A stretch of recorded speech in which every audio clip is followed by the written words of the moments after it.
네, 할렐루야. 네, 오늘도 거룩하고 복된 주일 아침 2부 예배에 참여하신 우리 사랑하는 모든 성도님들 주님의 크신 사랑으로 환영하고 축복합니다. 5월은 가정의 달을 맞이합니다. 가정의 달이 시작되고 오늘은 어린이 주일로 지켜주는 날입니다. 여러분, 가정의 달이 왜 있을까요? 가정의 달이 왜 있을까요? 어린이 날도 있고요, 어버이날도 있고, 스승의 날도 있고, 부부의 날도 있는 거 아십니까? 5월 21일 둘이서 하나가 됐다 해서 5월 21일입니다. 부부의 날도 있고, 이 가정의 달이 과연 왜 있을까요? 아마도 가정의 소중함을 더 깊이 깨달으라고 주신 날인 것 같습니다. 우리는 살아가면서 가정을 소홀히 여기는 경우가 너무나 많습니다. 너무 가까이 있기 때문에 때로는 소중함을 잊을 때가 있다는 것이죠.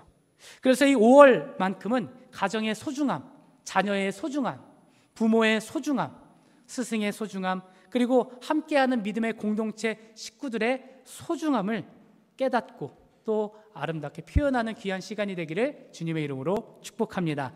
가정의 달을 맞이하여서 5월 한 달은 행복한 우리 가정 시리즈로 4주간의 말씀을 전하도록 하겠습니다. 오늘은 그 첫 번째 아름다운 믿음의 유산이라는 제목으로 하나님의 말씀 선포하도록 하겠습니다. 자녀는 부모의 거울이라는 말이 있죠. 부모를 통해 모든 것을 배우기 때문에 이 말이 나온 것입니다.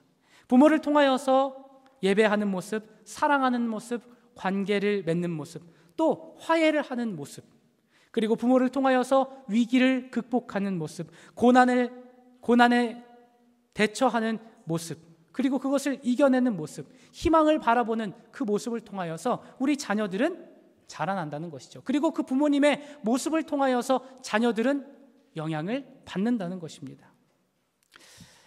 TV 프로에 금쪽 같은 내 새끼라는 프로가 있죠. 여러분 보신 적 있으십니까? 오은영 박사와 이제 여러 패널들이 이제 나와서 이 프로그램을 이끌고 가고 있는데, 자녀 교육을 어떻게 시켜야 하는지, 또 부모, 자식 간의 어려움을 겪고 있는 문제를 어떻게 풀어야 하는지를 해결해 주는 기획 프로그램입니다. 프로를 보다 보면, 이 TV를 보다 보면 이 자녀들, 아이들의 격한 모습을 볼 수 있습니다. 부모에게 윽박지르는 모습, 이런 것도 나와요. 나를 키우지 말든가 낳지 말든가 라고 부모에게 윽박을 지르는 아이도 있고요, 폭발하여서 폭력을 사용하는 부모도 있습니다. 몸이 커지니까 자기 부모를 폭력으로 대하는 부모도, 그 자녀도 있습니다. 또한 위협을 하는, 괴성을 지르면서 엄마를, 아빠를 위협하는 자녀들도 있습니다. 이런 표현을 하면 좀 죄송한 말씀이지만 제가 TV를 보면서 금쪽 같은 내 새끼잖아요. 그래서 저 새끼가 내 새끼가 아닌 게 참 다행이다, 그런 마음이 들 때가 있습니다. 여러분, 그런데 프로그램을 보다 보면 중요한 사실을 깨닫는 것이 있어요. 그것은 무엇이냐면 아이도 아이이지만 부모에게 문제가 있다는 것을 이 오은영 박사가 꼭 지적을 합니다. 부모님의 모습을 보면서 이 아이가 왜 이렇게 됐는지를 알 수 있게 해줍니다. 그래서 솔루션을 낼 때 이 아이가 이렇게 행동하게 하세요 라는 솔루션을 주기도 하지만, 해결책을 주기도 하지만, 반드시 부모가 해야 될 역할을 정확하게 알려줍니다. 그 이유가 무엇입니까? 이 아이에게 영향을 주는 것은, 지대한 영향을 주는 것은 부모이기 때문입니다. 부모의 교육의 가치관과 부모의 생각과 부모의 언행과 부모의 행동을 따라서 아이가 영향을 받고 자라나기 때문이죠. 여러분, 신앙에 있어서도 마찬가지입니다. 꼭 기억하십시오. 자녀는요, 부모의 신앙을 보고 자랍니다. 자녀는요, 부모의 신앙을 보고 자랍니다. 그리고 그 모습을 닮아갑니다. 그렇기 때문에 기도하는 모습을 부모의 세대인 우리가 보여주면, 내가 기도하는 자세로 나아가면 자녀는요, 기도하는 것을 배웁니다. 기도하는 부모 밑에서 기도하는 자녀가 나오고요, 찬양하는 부모 밑에서 어떤 자녀가 나옵니까? 찬양하는 자녀가 나와요. 순종하는 부모를 통하여서 순종하는 자녀가 나온다는 것이죠. 대부분 많은 부모님들이 자녀 교육에 대해서 관심이 많습니다. 그리고 우리는 이러한 것들을 보면서 결국 희망은 다음 세대에게 있구나, 우리를 하나님께서 아름답게 사용하신 것처럼 우리 교회를 이끌어가는 것은 이제 믿음의 세대, 믿음의 주역인 다음 세대에게 있구나, 이것을 우리는 깨닫게 됩니다. 자, 그렇다면 우리는 어떻게 자녀들을 하나님의 사람으로, 또 하나님께서 기뻐하시는 자녀들로 세울 수 있을까? 우리 함께 그 방법을 말씀에 근거하여 알아보도록 하겠습니다. 첫 번째 방법은요, 마땅히 가르쳐야 합니다. 우리는 자녀를 가르칠 때에 마땅히 가르쳐야 합니다. 헬리콥터형 부모가 있고요, 등대형 부모가 있다고 합니다. 등대형 부모는요, 한 걸음 물러나서 이 자녀를 믿고 지켜봅니다. 필요할 때 방향을 제시해 줍니다. 빛을 비춰서 올바른 길로 갈 수 있도록 방향을 제시해 줍니다. 그러나 아이 스스로가 항해할 수 있도록 기다려 줍니다. 왜냐하면 이 인생은 부모가 대신 살아주는 것이 아니라 이 아이가 스스로 개척하며 살아가야 하기 때문이죠. 그런가 하면 헬리콥터형 부모는요, 이 아이들이 성장해서 대학에 들어가거나 사회생활을 하고 있음에도 불구하고 여전히 헬리콥터처럼 그 주위를 뱅뱅뱅뱅 돌면서 온갖 일에 다 참견하는 부모를 일컬어 탄생한 단어입니다. 이런 헬리콥터형 부모는요, 자녀를 너무나 사랑한 나머지 그것이 너무 과해져서 아이들이 스스로 경험해야 될 것들까지 빼앗는 경우가 많다는 거예요. 힘든 것, 아픈 것, 어려운 것, 이것은 부모가 다 할 테니 너희들은 좋은 것만 하고 좋은 것만 경험하고 또 좋은 것만 누리라고 하며 자녀들을 과잉 보호하기도 합니다. 넘어져 본 아이가 넘어져 봐야 잘 넘어지는 법을 배우고요, 그리고 넘어졌을 때 스스로 일어나는 법을 배웁니다. 깨끗한 것만 먹는 아이보다 아무거나 잘 먹고 때로는 흙을 먹으면서 자라난 아이가 오히려 더 건강하다고 합니다. 히브리서 2장 11절 말씀을 보면 무릇 징계가 당시에는 즐거워 보이지 않고 슬퍼 보이나 후에 그로 말미암아 연단받은 자들은 의와 평강의 열매를 맺느니라. 아멘. 고통을 회피하지 않고 직면하게 할 때 그것이 그 자녀의 신앙의 밑거름이 되고 그의 인생의 밑거름이 된다는 거예요. 때로는 다쳐보기도 하고 때로는 넘어져 보기도 하고 때로는 실수하기도 하면서 그것을 통하여서 인생의 경험을 배운다는 것이죠. 그런데 요즘 많은 부모들이요, 그것들을 못하게 해요. 넘어지지 못하게 합니다. 좋은 것만 바라보게 합니다. 실수하지 못하게 아주 꽉 붙들고 있어요. 그러다 보면 그 아이에게는 힘이 없어집니다. 나중에는 어떻게 되냐면 부모만을 의존하는 무능한 아이로 살아가게 됩니다. 그러므로 우리 부모의 세대가 해야 될 것은 무엇이냐면 가르치는 거예요. 마땅히 가르치는 것입니다. 고기를 잡는 법을 가르쳐라 라고 하시죠. 계속해서 부모가 아이에게 고기를 갖다 주면 나중에 이 아이는요, 부모가 고기를 갖다 줄 때까지 쫄쫄 굶게 되고 스스로 해결하고 스스로 살아갈 수 있는 힘을 상실해 버립니다. 그래서 고기 잡는 법을 가르쳐 줘야 한다는 것이죠. 믿음 생활에 있어서도 마찬가지입니다. 우리 자녀들을 위하여서 우리는 끊임없이 기도합니다. 그런데 더 중요한 것은 우리가 자녀들을 위해서 기도하기도 하지만 이 자녀가 기도하는 자녀로 살아갈 수 있도록 우리가 도와줘야 된다는 거예요. 기도할 수 있는 방법을 가르쳐줘야 되는 것입니다. 예배를 드리는 것을 가르쳐야 되는 것이고요, 또 하나님을 사랑하는 법, 하나님의 말씀에 순종하는 법, 또 신앙생활하는 법을 가르쳐줘야 되는 거예요. 여러분, 그렇다면 우리는 어떻게 가르칠 수 있습니까? 어떻게 가르쳐야 됩니까? 우리 자녀들을 믿음으로 또 이 땅에서 살아가는 이 자녀들을 어떻게 가르쳐야 합니까? 가장 좋은 가르침은 바로 부모의 삶에서 나옵니다. 부모의 모습을 통해서 자녀들은 배웁니다. 먼저 모범을 보이는 거예요. 부모의 세대들이 먼저 기도하는 모습, 예배하는 모습, 사랑하는 모습, 용서하는 모습, 예수님의 성품을 닮은 모습을 내가 살아가는 것이죠. 그러기 위해서는 우리가 먼저 주님을 진정으로 사랑해야 됩니다. 하나님을 경외해야 합니다. 하나님께 예배하는 것을 최우선으로 여겨야 합니다. 그 모습을 통하여서, 그 삶을 통하여서, 그 부모의 삶을 통하여서 우리 자녀들은 보고 배운다는 거예요. 배운다는 거예요.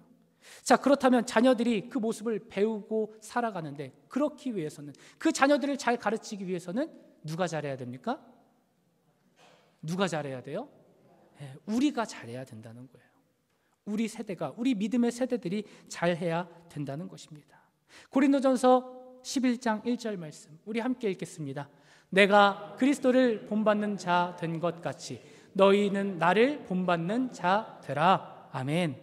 저는 이 말씀을 묵상하면서 사도 바울의 이 고백이 참 너무 부러운 거예요. 저는 이렇게 당당하게 말할 수 없거든요. 근데 사도 바울은 뭐라고 말합니까? 내가 그리스도를 본받는 자 된 것 같이 너희는 나를 본받아라. 너희는 나를 본받아라. 너는 나처럼 살지 말아라 라고 할 것이 아니라 우리가 하나님을 진정으로 사랑하고 하나님 앞에 정결하게 살아갔을 때에 우리는 자녀들에게 보여줄 수 있는 거예요. 그리고 자녀들을 설득할 수 있는 것이죠. 말로만 하는 것이 아니라 내가 믿음으로 온전하게 살아갈 때 나의 자녀들은 그 부모의 모습을 통하여서, 그 신앙을 통하여서, 그 기도의 모습을 통하여서 반드시 배우게 된다는 것이죠.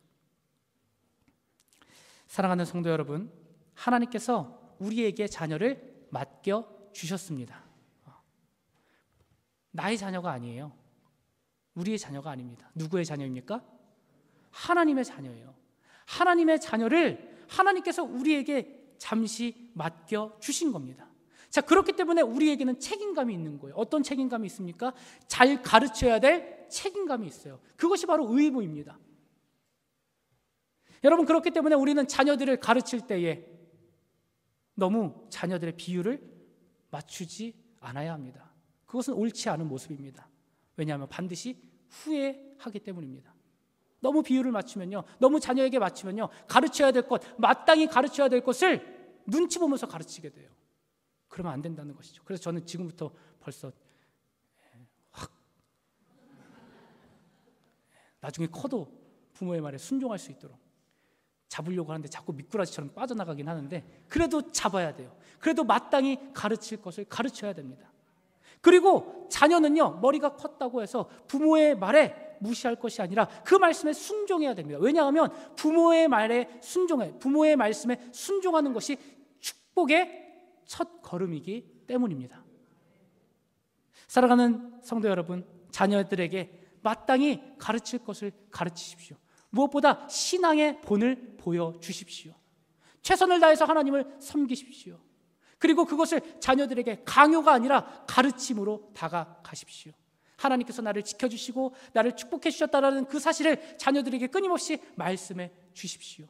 그리고 내가 하나님을 사랑하는 모습으로 살아갈 때에 자녀들은 그 모습을 통하여 영향을 받고 그 자녀들도 나중에 그러한 믿음의 세대들로 세워지게 될 줄 믿습니다.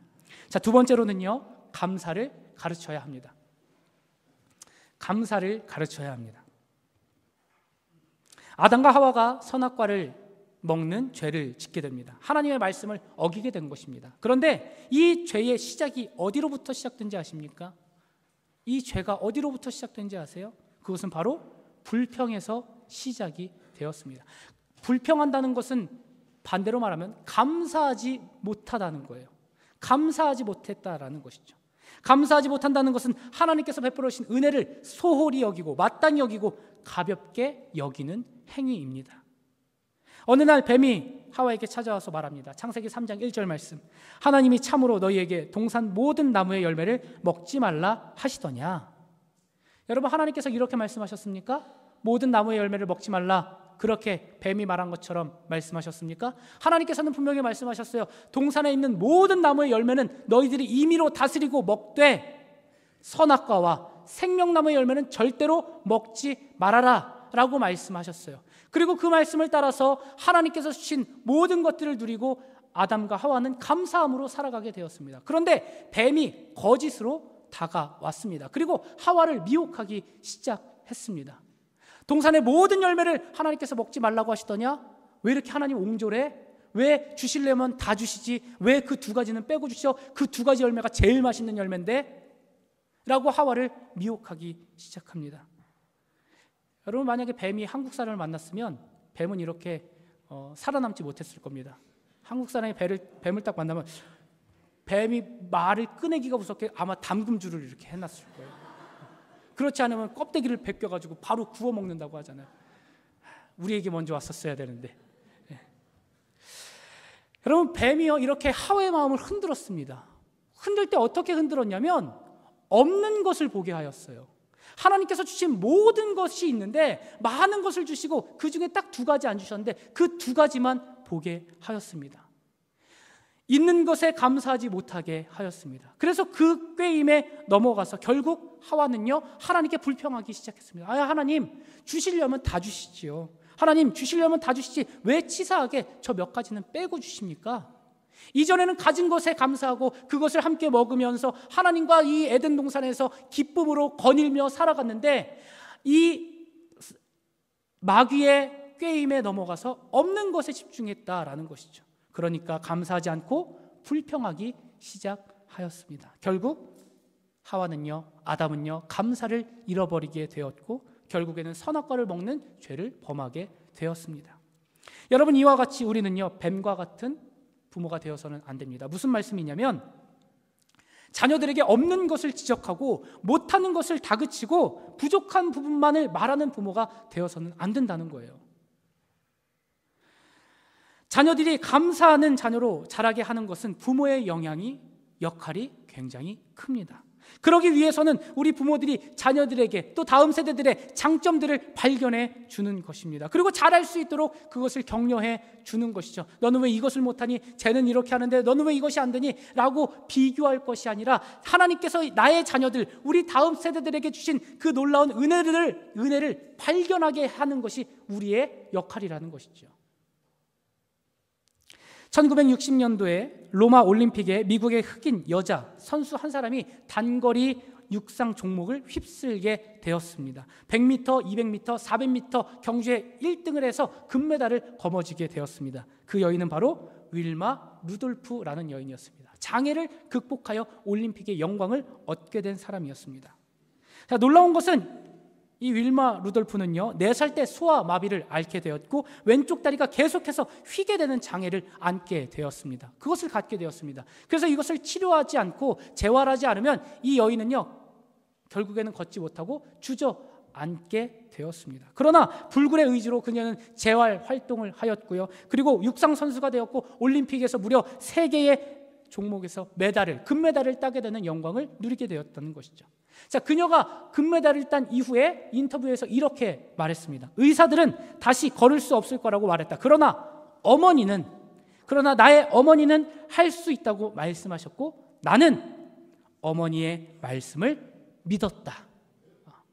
나는 어머니의 말을 믿었다. 윌마 루돌프에게는 어머니가 있었습니다. 윌마 루돌프를 지지하고 세워주고 또 자신에게 주신 것에 감사할 수 있도록 도와주었던 어머니가 있었습니다. 그 어머니의 사랑과 헌신이 있었기에 그녀는 비전을 발견하였고요, 어려움, 장애가 있었음에도 불구하고 그것을 극복하여서 결국에는 영광을 얻게 되었다는 것이죠. 여러분, 이와 같이 자녀들을 믿음의 사람, 또 하나님 안에 성공하는 사람으로 살아가게 하기 위해서는 우리 부모들이 해야 될 역할이 매우 크다는 것이죠. 자녀들에게 없는 것을 보여주는 것이 아니라 이미 하나님께서 허락하신 은혜를 바라볼 수 있도록 도와주어야 합니다. 하나님께서 나의 자녀에게 또 우리 자녀에게 주신 특별한 은혜를 발견할 수 있도록 우리 부모의 세대들이 알려줘야 한다는 것이죠. 여러분, 그래서 오늘 집에 돌아가셔서 여러분의 자녀들에게 혹은 여기 또 이제 손주들도 있으신 분들도 많을 텐데 자녀들에게, 손주들에게 꼭 말씀해 주십시오. 하나님은 너를 사랑하신다. 너는 하나님의 자녀란다. 안 하실 거예요? 오늘 가셔서 꼭 해주시기 바랍니다. 너는 하나님의 자녀야. 너는 하나님의 특별한 은혜를 입은 나의 사랑하는 아들이야. 나의 사랑하는 딸이야. 하나님께서는 너에게 특별한 은사를 주셨단다. 너에게 중요한 달란트를 주셨단다. 너를 사랑해. 너를 축복해. 여러분 꼭 축복해 주시기 바랍니다. 그런데 여러분의 자녀와 여러분의 손주들에게만 하지 마시고, 오늘 어린이 주일이잖아요. 또 교회에 오면 우리 다음 세대인 자녀들이 있습니다. 모른 채 하지 마시고 지나가는 애 붙드셔서 너는 하나님의 자녀야. 너를 축복해. 우리 다음 세대인 자녀들도 함께 축복해 주시기 바랍니다. 그 축복의 씨앗을 계속해서 뿌리게 되면 이 자녀들이 아름답게 주님 안에 성장하게 될 줄 믿습니다. 마지막으로는요, 찬양을 가르쳐야 합니다. 우리 자녀들에게 찬양을 가르치십시오. 어떠한 상황 가운데서도 하나님을 찬양하는 모습을 보여주십시오. 시편은 총 150편으로 구성이 되어 있습니다. 그 중에 73개가 다윗이 지은 시입니다. 절반 이상을 다윗이 지은 것이죠. 우리가 외우는 시편의 말씀 많죠. 시편 1편 1절 복 있는 사람은 악인의 꾀를 쫓지 아니하며 죄인의 길에 서지 아니하며 오만한 자리에 앉지 아니하고 오직 여호와의 말씀을 주야로 묵상하며 그 율법을 주야로 묵상하는도다. 시편 23편 여호와는 나의 목자시니 내게 부족함이 없으리로다. 이 모든 이 좋은 시들이요 거의 다윗이 지은 시입니다. 시편 62편 1절에서 2절 말씀 보면 나의 영혼이 잠잠히 하나님만 바라며 나의 구원이 그에게서 나오는도다. 오직 그만이 나의 반석이요 나의 구원이요 나의 요새이시니 내가 크게 흔들리지 아니하리로다. 여러분 이것도 찬양으로 나온 거 아시죠? 나의 영혼이 잠잠히 하나님만 바라며 나의 소망이 그에게서 나오는도다. 오직 주만이 나의 산성 나의 구원이시니 오직 주만이 나의 앞에가 반석이고 뒤에가 산성이네요. 산성 내가 요동치 아니하리. 이 찬양 아시죠? 이것 또한 다윗이 지은 시입니다. 이 시편을 노랫말로 이렇게 만들어서 우리는 하나님을 찬양하곤 합니다.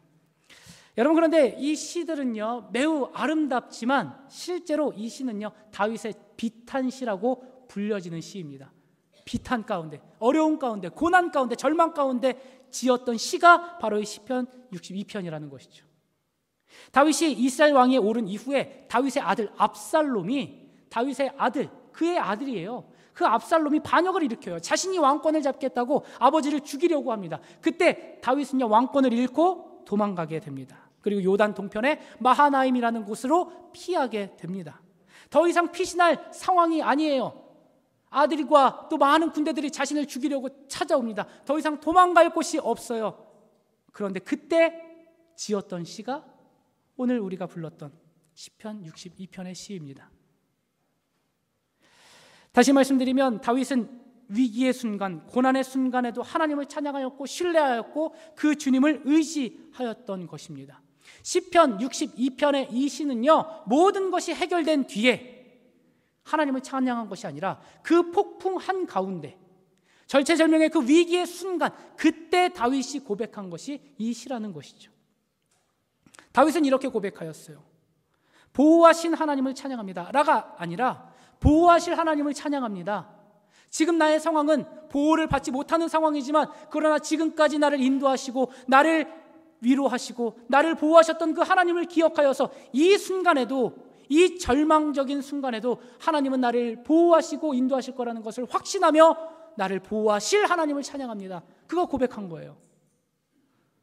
방패가 되신 하나님을 찬양한 것이 아니라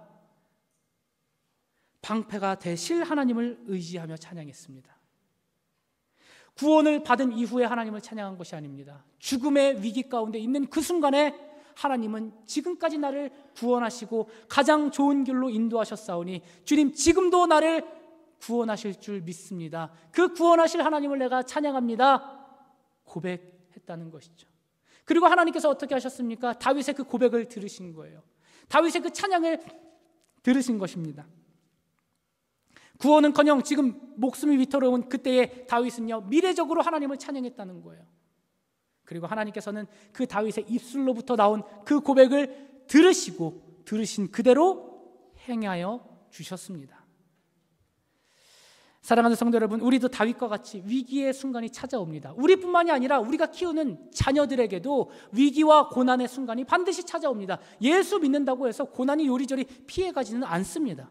오히려 더 큰 고난이 우리에게 찾아올 때가 있다는 것이죠. 그러나 우리는 이 시간 그럴 때에 죽겠다라고 하나님께 불평할 것이 아니라 다윗과 같이 위기의 상황에 있지만 그러나 그 위기를 넘어서게 하시고 구원을 받을 수 없을 것 같은 위기의 상황이지만 그럼에도 불구하고 나를 앞으로 좋은 길로 인도하시며 나를 지금껏 인도하시고 보호하신 하나님의 은혜를 찬양하며 하나님 지금도 하나님의 구원이 나에게 있습니다. 고백하며 주님을 찬양하는 것이죠. 다윗과 같이 주님을 찬양하는 것입니다. 그리고 우리가 그러한 삶을 살았을 때 그 모습은 반드시 자녀들에게 영향을 끼칩니다. 반드시 그 모습은 자녀들에게 영향을 끼쳐요. 내가 어떻게 예배하는지, 내가 어떻게 기도하는지, 고난 가운데서 내가 그것을 어떻게 극복하는지 그 어려운 가운데서도 내가 어떻게 하나님을 의지하는지를 나의 자녀가 보고 있다는 것을 여러분 기억하십시오. 그리고 내가 그러한 믿음의 삶을 살았을 때 우리 자녀들도 성장하여서 때로는 어린 시절 성장하는 과정 가운데 장년이 되어서 반드시 고난이 찾아옵니다. 그럴 때에 우리 자녀들은 반드시 여러분의 기도하는 모습을 떠올리게 될 것입니다. 기도하는 그 부르짖음을 반드시 기억할 거예요. 여러분이 고난 가운데 어떻게 대처했는지 그것이 우리 자녀들의 삶에 찾아온 고난 가운데 생각나게 할 것입니다. 그리고 내 부모가 기도하였던 것처럼, 나의 어머니와 나의 아버지가 예배하였던 것처럼 나의 부모가 나를 위하여 기도하고 그 고난 가운데 하나님을 의지하였을 때 가장 좋은 길로 인도하셨던 그 하나님을 우리 자녀들의 마음 가운데 떠오르게 할 것입니다. 사랑하는 성도 여러분, 하나님께서 오늘 우리에게 이것을 가르치신 것입니다. 우리가 자녀들에게 무엇을 물려줄 수 있겠습니까? 이 어린이 주일, 이 가정의 달, 우리 자녀들에게 우리가 물려줘야 될 것은 이 믿음의 유산을 물려줘야 할 줄 믿습니다. 있다 없어질 것을 물려주는 것이 아니라 나의 기도를 물려주는 것이고요, 나의 사랑을 물려주는 것이고요, 내가 하나님을 경외했던 그 모습을, 그 아름다운 믿음의 유산을 물려주어야 할 줄 믿습니다. 말씀을 맺겠습니다. 우리 주님께서는 우리에게 소중한 가정을 허락해 주셨습니다. 우리 자녀를 허락해 주셨고요, 우리 부모님들을 허락해 주셨고, 또 믿음의 사람들, 믿음의 공동체 사람들을 허락해 주셨습니다. 우리에게는 이들을 잘 양육하여서 하나님의 사람으로 자라게 해야 하는 의무가 있습니다. 그러한 책임감을 가져야 합니다. 특별히 가정의 달을 맞이하여서 우리 가정 안에서 참된 평안과 은혜가 있기를 주님의 이름으로 축복합니다. 기도하겠습니다.